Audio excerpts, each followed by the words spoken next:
Assalamualaikum warahmatullahi wabarakatuh. Mari kita mulai kuliah hari ini dengan membaca basmalah. Semoga apa yang kita pelajari hari ini bermanfaat dan barokah bagi kita semua. Oke, hari ini kita akan bicara tentang kematian atau mortalitas. Kemarin kita sudah bicara tentang kelahiran, sekarang kita bicara mortalitas yang menjadi salah satu ukuran di dalam kuliah demografi atau ilmu demografi yang berkaitan dengan ukuran-ukuran di dalam kependudukan. Jadi selain ada kelahiran, ada kematian, dan minggu depan kita akan bicara tentang migrasi atau perpindahan penduduk. Nah, di dalam bicara mortalitas atau kematian, kita akan membicarakan 3 konsep, yaitu lahir hidup, live birth, mati atau death, lahir mati, fatal death. Nah, apa itu yang dimaksud dengan 3 ini? Nah, kita akan bahas di slide selanjutnya. Yang pertama adalah mati atau death. Dari UN atau PBB dan WHO menyebutkan bahwa mati adalah keadaan menghilangnya semua tanda-tanda kehidupan secara permanen yang bisa terjadi setiap saat setelah kelahiran hidup. Jadi ya tanda-tanda kehidupannya hilang, itulah mati. Mati hanya bisa terjadi setelah kelahiran hidup. Keadaan mati selalu dilalui dengan keadaan hidup. Tidak ada mati kalau tidak ada hidup. Lahir mati tidak dimasukkan dalam mati maupun hidup. Jadi ada yang namanya lahir mati. Nanti kita bahas apa itu lahir mati. Tapi definisi mati adalah ini yang sudah kita sangat pahami bersama-sama, bahwa mati adalah hilangnya semua tanda-tanda kehidupan secara permanen. Ya, selanjutnya adalah lahir hidup. Lahir hidup atau live birth adalah peristiwa keluarnya hasil konsepsi dari rahim seorang ibu secara lengkap tanpa memandang lamanya kehamilan, dan setelah perpindahan tersebut terjadi hasil konsepsi bernafas dan mempunyai tanda-tanda hidup. Nah, jadi lahir hidup adalah ketika seorang bayi lahir ya dari rahim ibu dalam kondisi sehat dan memiliki tanda-tanda hidup, bernapas, denyut jantung, gerakan otot, dan lain-lain. Jadi ketika lahir kondisinya dalam kondisi hidup, itu disebut dengan lahir hidup. Oke, itulah live birth. Nah, sedangkan kebalikannya lahir mati adalah ketika bayi itu lahir tetapi ia tidak memiliki tanda-tanda kehidupan. Nah, Nah, jadi lahir mati itu dibagi dua, ada stillbirth atau kematian terjadi pada janin yang berusia 20 sampai 28 minggu. Jadi kurang lebih 5 sampai 8 tahun. Dari 5 sampai 7 bulan. Jadi dapat dibedakan menjadi stillbirth. Nah, jadi pelahir mati adalah lahir dalam kondisi mati. Jadi sebelum dilahirkan dia kondisinya dia mati. Jadi itu disebut lahir mati. Jadi lahir dalam kondisi mati. Ada dua, ada stillbirth, ada aborsi. Kalau aborsi di awal-awal kehamilan, kalau stillbirth adalah di atas 5 bulan. Nah, ini yang membedakan. Jadi setiap lahir hidup, jadi ada 3 dari konsepnya, ada lahir hidup, lahir mati, dan ada kematian. Lahir hidup adalah bayi itu lahir dari rahim ibu dan dengan menunjukkan tanda-tanda kehidupan. Sedangkan lahir mati adalah menghilangnya tanda-tanda kehidupan dari seorang bayi. Sebelum dia dilahirkan dari ibunya. Jadi dia mati di dalam kandungan. Itulah lahir mati. Sehingga karena sebelum lahir mati, kenapa? Karena dia sudah mati di kandungan sehingga dilahirkan dalam kondisi mati. Ini. Kemudian ada konsep selain 3 itu tadi, ada namanya konsep person years live. Adalah jumlah orang yang mempunyai risiko mengalami suatu kejadian demografi, mati, lahir, migrasi, atau tahun orang hidup. Karena sudah menurut data yang kuat tentang tahun orang hidup, maka menggunakan asumsi bahwa jumlah kelahiran atau kematian atau pindah adalah sama sebelum dan sesudah pertengahan dari suatu periode, atau sama dengan jumlah penduduk tengah periode, yaitu rata-rata dari penduduk tahun dan akhir tahun. Nah, konsep ini, kenapa saya menuliskan konsep ini? Jadi, karena jumlah orang yang punya risiko mengalami, semua orang bisa lahir, jadi semua orang yang hidup sekarang ini dia sudah mengalami kelahiran. Dia sudah lahir hidup. Tetapi ia berisiko untuk mengalami kematian ataupun migrasi. Baik dia pindah ke tempat lain secara permanen ataupun non permanen. Nah, mengapa kemudian ada person years live? Ini digunakan adalah untuk data-data demografi yang lain. Data-data demografi catatan kependudukan. Iya, kalau sudah kalian tahu ada jumlah penduduk tahunan. Ada jumlah penduduk yang perlu dikaji setiap tahunnya. Sehingga di sini dianggap dalam satu periode, dalam satu tahun, dalam satu tahun, penduduk yang hidup, penduduk yang ada di suatu wilayah di awal tahun ataupun di akhir tahun itu dianggap sama, gitu loh. Jadi ketika kita ingin mendapatkan jumlah penduduk di tahun 2020, jumlah penduduk di tahun 2020 itu adalah jumlah penduduk bukan di akhir tahun 2020 atau bukan di awal tahun 2020, tapi jumlah penduduk di tengah periode. Jadi jumlah penduduk yang didata, yang dicatat pada pertengahan tahun 2020. Mengapa seperti itu? Karena dalam asumsi konsep person years lived, penduduk yang berada di awal tahun dan di akhir tahun itu sama dengan penduduk yang ada di pertengahan tahun. Nah jadi ketika penduduk yang di tengah tahun itu misalnya ada 20 juta, maka asumsinya di awal tahun 2020 penduduk di kota Surakarta 20 juta, di akhir tahun 2020 pun 20 juta. Jadi asumsinya adalah ya dianggap sebagai rata-rata awal dan akhir, makanya diambil yang di tengah tahun. Nah, karena tidak bisa kita menunggu, karena mengapa tidak bisa Pak? Kenapa kok nggak di awal tahun? Kalau kita mengambil data penduduk di awal tahun, untuk merencanakan sebuah pembangunan, merencanakan sebuah kebijakan, program-program oleh pemerintah untuk tahun 2020, kalau menggunakan data tahun 2020, awal tahun 2020, maka dia tidak bisa digunakan. Mengapa tidak bisa digunakan? Karena data itu akan berubah sepanjang perjalanan waktu, sehingga datanya tidak bisa digunakan. Kenapa? Karena ada proses pergeseran. Kenapa nggak dipakai akhir tahun ya? Kalau di akhir tahun berarti kita tidak bisa merencanakan untuk tahun itu, yaitu untuk anggaran, untuk pekerjaan, untuk pembangunan.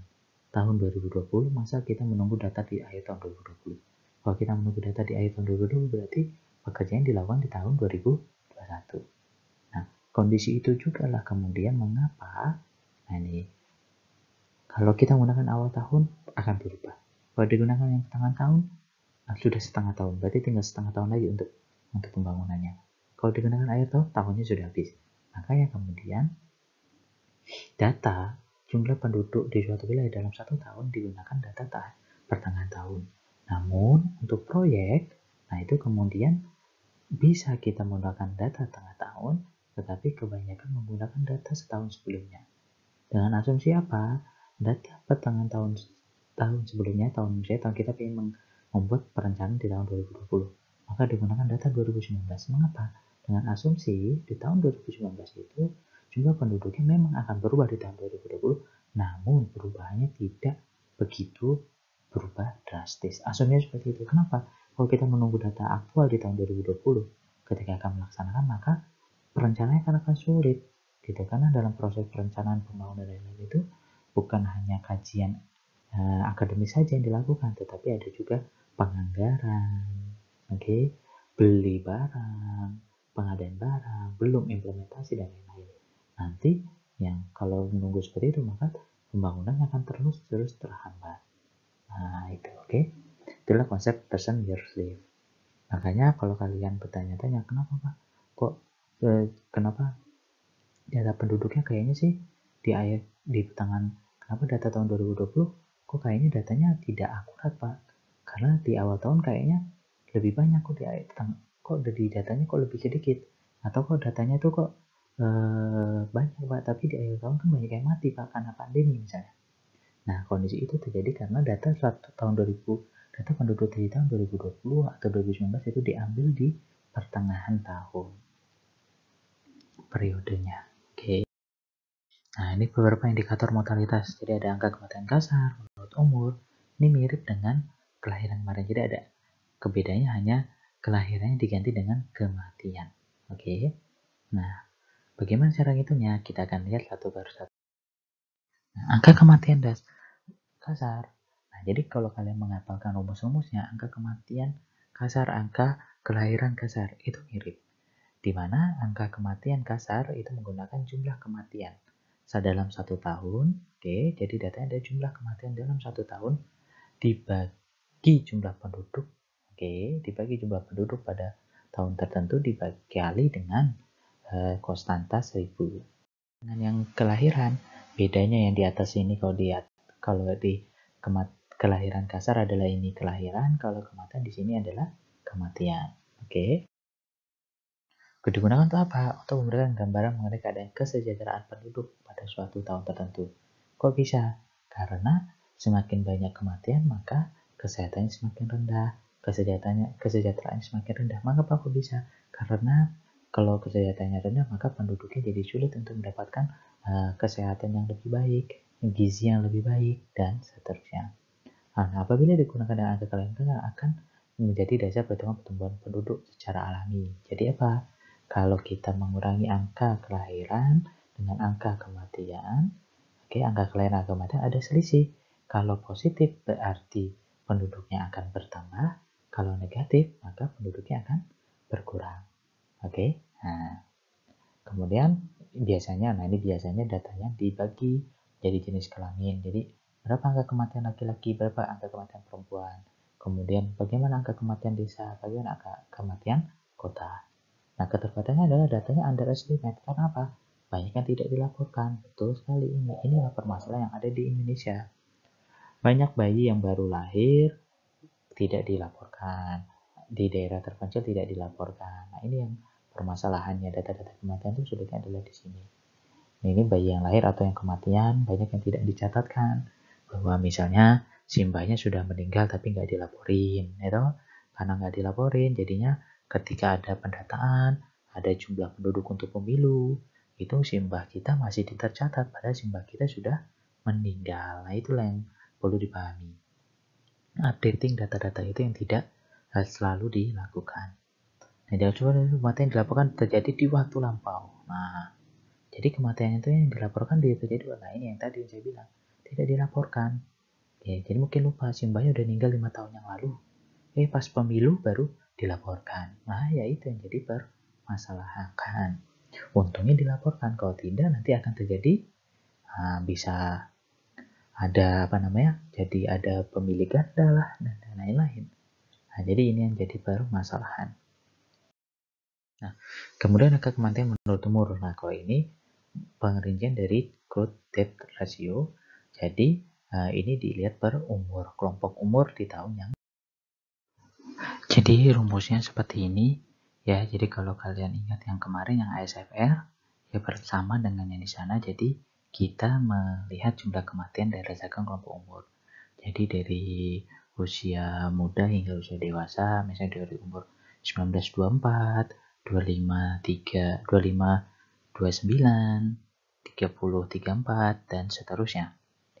Jadi kita akan bisa melihat jumlah kematian dari setiap tahun.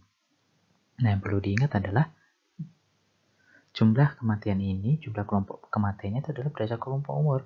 Jadi kita harus mempunyai data jumlah kematian misalnya umurnya 10 sampai 14 tahun. Maka harus dibandingkan dengan penduduk umur 10 sampai 14 tahun juga. Nggak boleh jumlah penduduknya di stop penduduk total atau dengan beda umur. Karena di sini kita ingin mengetahui jumlah kematian dari setiap kelompok. Dari setiap kelompok umur. Nah, terus bagaimana cara membacanya? Nah, sama seperti ASF dengan yang ASFR kemarin.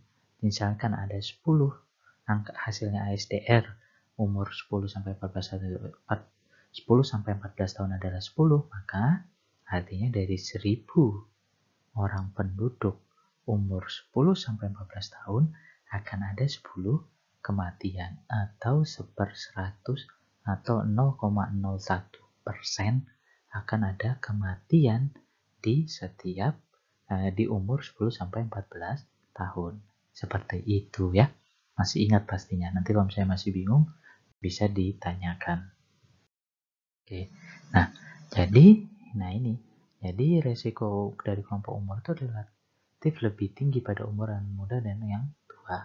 Mengapa? Kalau di umur yang muda itu berkaitan dengan gizi. Bagaimana? Karena bayi itu kan imunnya masih sangat rendah, balita itu masih sangat rendah, jadi angka kematiannya biasanya tinggi.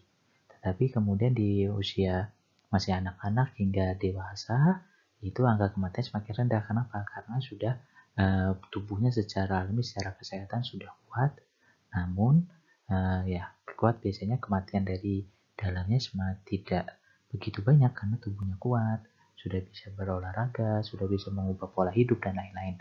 Namun semakin umurnya tua, semakin semakin rentan lagi karena daya imunnya semakin rendah. Makanya bentuknya mirip dengan huruf U.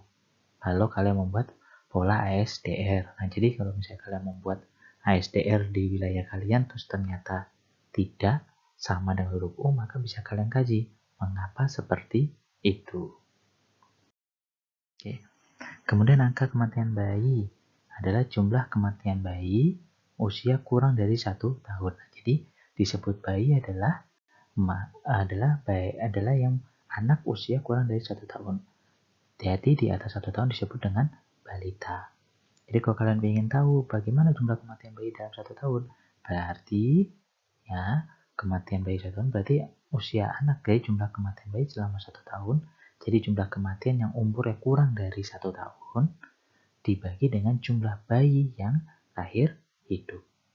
Oke, jumlah kelahiran hidup. Jadi untuk melihat, jadi dari 1000 kelahiran hidup berapa persen yang akan hidup, berapa persen yang akan meninggal.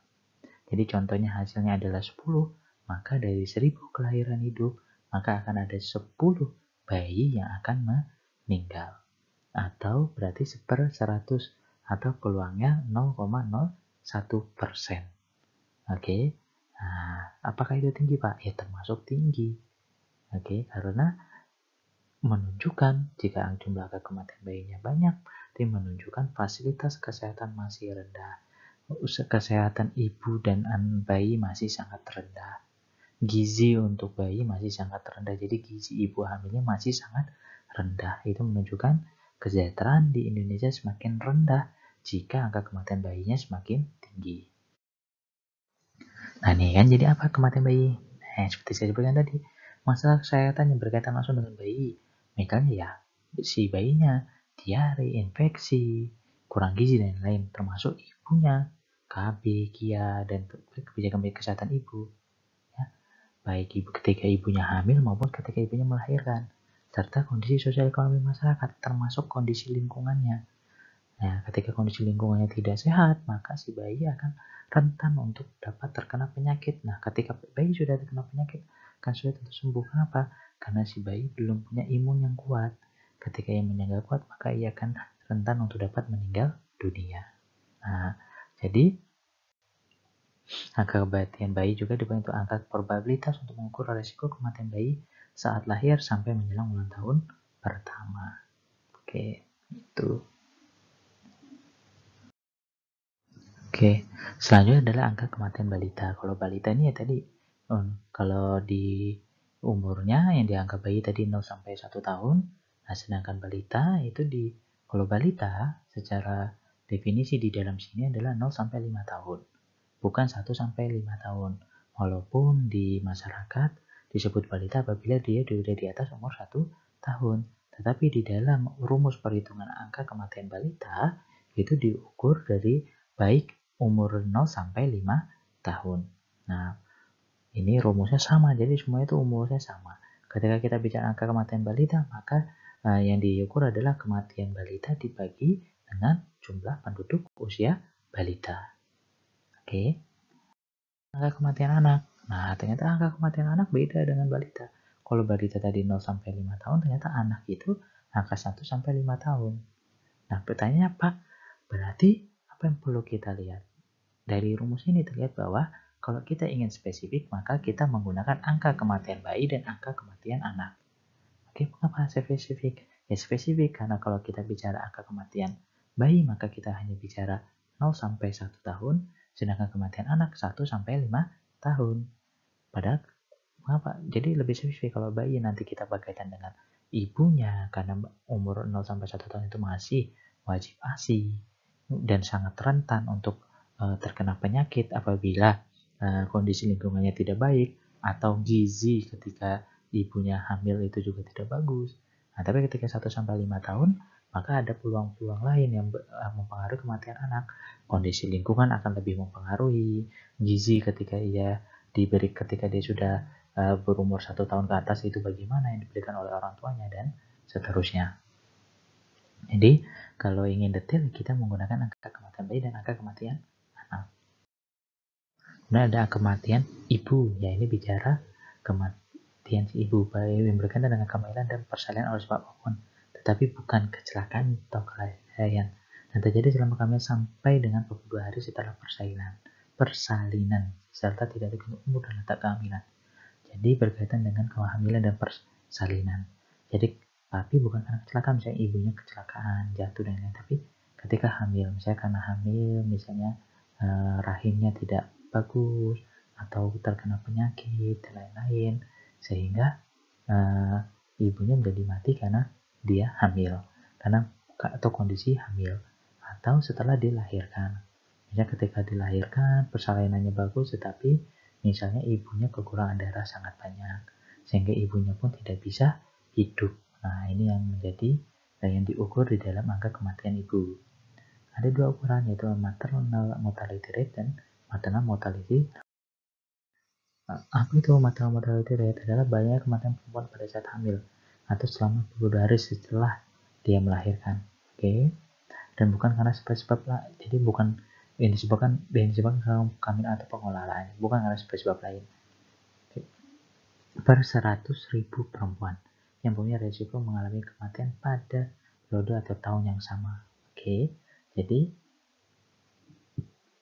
rate itu adalah jumlah kematian, ibu yang hamil atau setelah melahirkan, 42 hari setelah melahirkan, dibagi dengan 100.000 perempuan yang memiliki risiko mengalami kematian. Oke. Nah, jadi siapa yang berisiko? Yang berisiko adalah wanita umur 15-49 tahun. Mengapa? Karena di umur itu dianggap umur usia produktif, di mana seorang wanita itu dapat hamil dan melahirkan. Jadi kematian ibu itu jadi kematian ibu tadi yang baik dalam kondisi hamil ataupun setelah melahirkan dibagi dengan jumlah perempuan umur 15-49 tahun dikali 100.000. Sehingga ini menunjukkan frekuensi perempuan usia produktif yang terekspos kematian akibat kehamilan atau kelahiran. Oke. Nah, jadi berapa banyak rate-nya? Berapa banyak frekuensinya? Dari 100.000 itu berapa orang yang akan meninggal dunia? Oke. Kemudian mortality ratio adalah kematian yang disebabkan karena kehamilan semalam bukan oleh persebaran kelahiran hidup. Jadi, nah ini disebut dengan angka kematian ibu. Kalau yang tadi di SD digunakan kalau maternal mortality rate tadi digunakan di SDKI, oke. Sedangkan kalau maternal mortality ratio yang sekarang disebut dengan angka kematian ibu itu digunakan dalam NDGs. Ya. Nah, bedanya kalau tadi adalah jumlah kematian ibu. Jumlah kematian ibu dibagi dengan jumlah penduduk usia 15-49 tahun, penduduk wanita usia 15-49 tahun. Kalau di maternal mortality ratio adalah jumlah kematian ibu dibagi dengan jumlah kelahiran hidup. Jadi risiko kematian ibu di antara perempuan yang sedang hamil. Jadi kalau yang tadi itu adalah berapa banyak wanita yang mungkin akan meninggal dunia. Tadi ya, berapa wanita yang akan mungkin meninggal dunia. Kalau di maternal mortality ratio bicara berapa banyak ibu yang akan mati ketika setelah melahirkan. Oke. Jadi jumlah kematian ibu pada tahun T jumlah kelahiran hidup. Jadi berapa banyak ibu yang hamil itu akan mampu melahirkan anaknya hidup dan ia tetap hidup. Nah, jadi berapa persen? Nah, jadi semakin kecil angkanya berarti semakin kesehatannya semakin baik, masyarakatnya semakin baik, fasilitas kesehatan semakin baik, sehingga setiap perempuan yang hamil itu ia akan dapat melahirkan bayinya secara sehat bayinya hidup, lahir hidup, dan ibunya pun tetap hidup. Oke, nah ini. Jadi kalau yang tadi bedanya, kalau maternal mortality rate adalah jumlah berapakah wanita. Oke, berapakah wanita yang berisiko hamil yang bisa mati ketika ia hamil. Jadi berapa wanita? Berapa sih persentase wanita yang dia itu bisa ketika hamil dia akan meninggal? Berapa wanita? Nah, kalau yang di sini langsung spesifik. Jadi berapa banyak ibu hamil yang akan melahirkan dalam kondisi bayinya hidup dan ibunya pun tetap hidup. Jadi bicara langsung berapa yang dilahirkan. Jadi apakah ibu itu hamil? Yang hamil jadi di sini. Berapa ibu yang hamil? Oke, berapa ibu yang hamil? Berapa wanita yang hamil? Kemudian apakah ia mampu melahirkan hidup ataukah tidak? Nah, di sini maksud maternal mortality ratio. Oke. Berdasarkan uraian di atas, apa saja sih yang mempengaruhi angka kematian? Nah, kesehatan, baik ibu dan anak, kesehatan lingkungan, sarana prasarana kesehatan, jadi fasilitas yang ada di rumah sakit, puskesmas, atau tempat bidan, dan juga pastinya kualitas SDM-nya, si bidan, perawat, dokter, dan lain-lain, serta aksesibilitas. Jadi apa fungsi aksesibilitas ya? Karena tadi bagaimana setiap ibu yang hamil itu atau setiap orang yang hidup ketika ia bisa mengalami sakit atau kecelakaan mampu mencapai fasilitas-fasilitas kesehatan. Jadi yang pengaruh adalah 3 ini: kesehatan kalau ibu dan anaknya, kesehatan lingkungan secara umum, dan kesehatan kita sebagai pribadi. Ya, kalau tadi kita bicara ibu dan anak berarti kesehatan ibu dan anak. Kalau secara umum berarti kesehatan kita secara umum. Kemudian sarana prasarana kesehatan, baik fasilitas-fasilitas yang ada di dalamnya maupun dokternya, kualitas dokternya, serta aksesibilitas, bagaimana kita bisa mencapai fasilitas-fasilitas kesehatan yang disediakan oleh pemerintah ataupun swasta. Oke, demikian materi untuk pertemuan hari ini. Lagi-lagi kalau ada pertanyaan silakan ditanyakan di psikologi atau via WA ya. Nomor saya ada di slide di pertemuan pertama kemarin, pertemuan ke-8 setelah UTS. Monggo silakan ditanya bisa via WA di psikologi ataupun bertanya langsung di ruangan di kampus. Itu saja yang bisa saya sampaikan. Saya akhiri. Assalamualaikum warahmatullahi wabarakatuh.